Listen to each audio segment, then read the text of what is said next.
From Burke High School to Goose Creek High School to Tom Brady to the College of Charleston, News 2 weekend sports anchor Brandon Baylor talks to me one-on-one for this edition of Quintin's Close-Ups. Well, Brandon, it is so good to see you. I know, it's been so long, man. We've been trying to do this for so long. Finally have to do it. And the last time I actually saw you was in front of where I just left, Qology Barbecue Restaurant. Yeah. And there's so much going on in sports. When I woke up this morning, I saw Deion Richardson of Burke High School on there. Can you walk me through what happened last night? It was crazy. Of course, it was the region title. Burke has a long history of being successful in basketball. I've learned that in the year and a half I've been here. And last night, they defeated Well Branch. They were both tied 9-1 for the top of the division. And they pulled it out 53-52, so they're number one team in the playoffs, and they have bragging rights for the year. Yes, indeed. Let me turn to Citadel baseball. Obviously, bottoms up. For the first time in the 21-year history of the Joe, beer will be sold at the Citadel baseball game. So talk to me about that game changer. Yeah, it seems like that's more for the fans, of course. It's not really, of course, for the players. Right. But, I mean, that does add to the fan experience of going to a game and enjoying a beer. You have in the major leagues, and other sports, so why not? Yes, indeed. Let me turn to the College of Charleston. As you know, Earl Grant really suffered a tremendous loss the other day. Talk to me more about their loss to Northeastern. Well, it was one of those, you kind of give it to him because if you look at the shot, it was just one, the guy was looking away from the basket, just pushed it away. Wow. Last second shot. I mean, our shot even made it on ESPN. Yes. Evan West's shot made it on ESPN all the way here in Charleston. So you have to give the guy the credit. 19 wins. Only 3 or 4 years as the head coach. He's turned the program around. They almost hit 20. They've never hit 20 before, 20 wins, I believe. So, that's one loss. Doesn't matter. It's a long season. He said that every year. It's a very young team. A lot of sophomores, a lot of juniors. They have a few seniors. But when you add that talent to youth and experience, I mean, they're going to go a long way.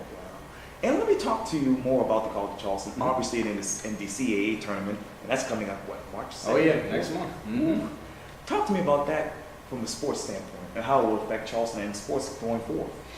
Well, for Charleston, for College of Charleston, it's pretty good. You kind of get the tournament in your backyard. Of course, they can't play at TD Arena, but you're home in front of your fans. North Charleston Coliseum, it's kind of big for a tournament like that. They actually test drove that a couple months back with a game against Anderson. It did not fill out like it was supposed to, but you're going to have, 8 or 9 teams playing this tournament. CFC, of course, I'm pretty sure they're going to show out. They have to. It's at home. Why not? For them as a program, as a school, it's pretty big. They're looking to possibly maybe, see that happen a couple times in the future. They said, we're not going to get too far ahead, but we'll see what happens this time around and see if we can do it in the future. Let me turn to Goose Creek High School. Obviously, they had a tremendous win over Somerville, I believe, 67-56. What does that win tell you? Goose Creek is a good team. Girls and boys, they're a good team. It's just all defense. They play well defense, they pressure you. It's hard to get the ball up the court, when playing them. And then offensively, they're just sound. They pass the ball probably 3 or 4 times, what I've seen so far. So, and that's the formula you need in high school. You don't need someone to score 40 points a game. You just have a team effort, and that's what they play with. Again, the girls and boys are the exact same thing. They're pretty good. And let me talk to you more about the Stage Boys, which is Berkeley. Obviously, they won, the 30-year drought was over with. Yeah. So they won the Region 8 championship. Yeah. How would you look at that school going forward? Bright future. Yes. Again, bright future. When you win championships, it's appealing. It makes the school attractive. Yes. So not only the current players there, but the ones that want to come in the future. Right. So it's just a bright future for them. Let me turn to Portugal. They had a huge win over First Baptist on James Allen a couple of days ago. Walk me through the highlights of that. Well, PG, they are a beast. That's just one word to put it, because they have at least, I think they're starting 4 D1 recruits. They're all, skyscrapers, 6'3", 6'4". I remember on National Signing Day, I ran into Aaron Neesmith, and, he's about 6'4", 6'5", and I was playing with him. I was like, can you dunk? And he just kind of laughed at me. But, I mean, that team, they're physically sound, they're mentally strong, they don't make errors. When they turn the ball over, I've seen them hustle down the court, making the block, then going back in the offensive end, dunking. free throws. They're just like the Golden State Warriors of high school basketball here in PG, and that's why they're ranked in the top. That's right. Yeah. Let me turn to last Sunday. We all were sitting on our seats, on the edge of our seats. Oh, you actually said this, just throwing this out there, can never count out Tom Brady. Never. That's true. That's true. You can't. I mean, I think he cemented. I mean, I don't think he really needed to win this game to cement himself. He's been to 7 Super Bowls now, won 5, but you just can't count out the GOAT. I mean, the guy came back from 25 points down. It's never been done in Super Bowl history. The Patriots have never been down in a game this season. Right.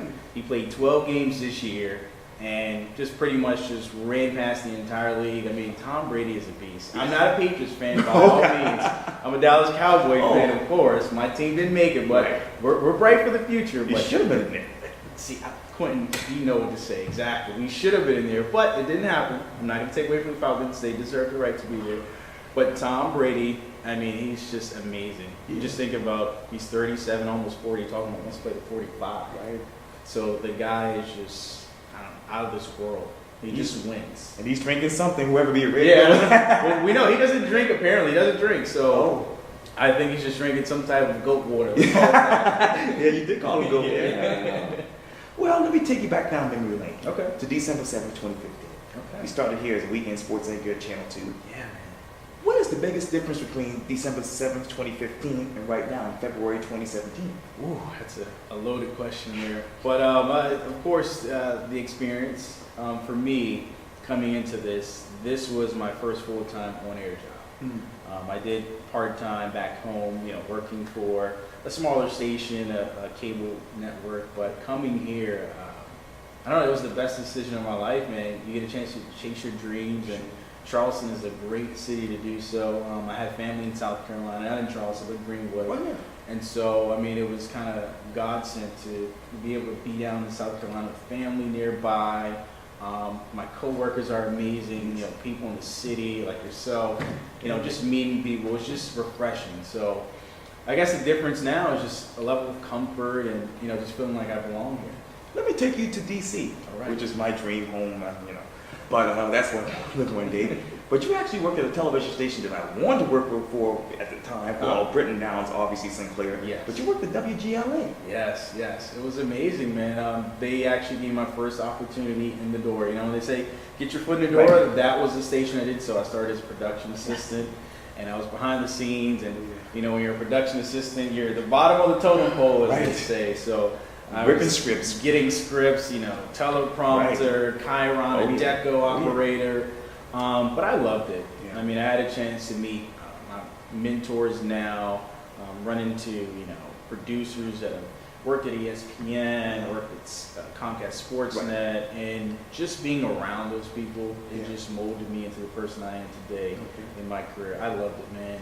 It's if you have a chance to go, you should go, definitely. ABC, JLA, it's a pretty good home to start. Yeah, good people there. And I miss Leon Harris. Oh man, that's actually one of my mentors. He's doing pretty good. So great guy, great mentor, always upbeat, taught me a lot. And we got to get back to television. There you go.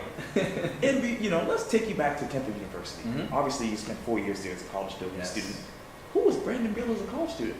Oh, wow. Let's see. Who was Brandon as a college student? That's a very good question. Let's see, I was pretty active in college. I was kind of different. I transferred into Temple from a smaller school, Westwood. But while I was there, I was always busy. I was part of the National Association of Black Journalists, which is a college chapter of Temple Association of Black Journalists, of NABJ. Right. And outside of that, I was interning. I had 3 internships. It was kind of crazy. I don't know why I did this, but I was lucky enough to have my schedule split where I can work half of the week away from home and then come back to DC. So Monday through Wednesday, I would travel back from Philly to Bethesda to work with Comcast Sports Network. Then that weekend, I would work with the Philadelphia Eagles.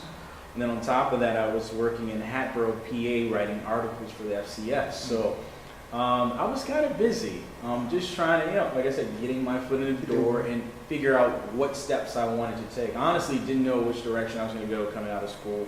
I thought about radio at one point, print. I even thought about getting into PR. It seems like that's the fallback for everybody. But these days. Yeah. So, but I was just always busy, man. Just loving the opportunity there because you meet so many people in Philadelphia. Sure. It's the number 4 market in the country. Yeah. So it's always busy. Let me talk to you about your future. Obviously, you spent almost 2 years here at WCBD. What's next for you in your mind? Man, I don't know. I'm not one to think too far in the future. Okay. It's. I do see myself, still in the same role in sports. Okay. I love it. Sure. One, because you meet so many people. Yeah. Not only just like the big time celebrities, but the kids. Sure. The kids I've met this year and last year, it's amazing. Just to see them, give them a small platform. I love that. Sure. And if I can do that in the future for years to come, like until I'm like 80 years old, until I have to walk, go up to the set with a cane, or I need a wheelchair, I will continue to do it, Quintin. I will not stop. It's because when you think about sports, it's just one of those elements of news where it's always a chance to put a smile on someone's face. Sure. And I like that. That's the reason why I went into sports. I have a cheerful personality. Sure, you do. So I just feel like I can do that until I'm like 90 years old. Yeah. Of course I wouldn't, but if I can, if they would let me go until I'm 90, why not? Well, we'll see how it goes, Ooh, but I'll be praying for you. Well, all right, keep on praying for me, and I'm going to try to make it. Okay. Well, I'll tell you, this was good. I appreciate it, Quintin. Thank you. I had a good time. I really appreciate that, too. We got to meet up again, buddy. Sure. Gotta grab Come lunch. down. Yeah, barbecue. Barbecue? We're going on a run. There you go. Thank you. I appreciate that. Appreciate it, Quintin. Thank you.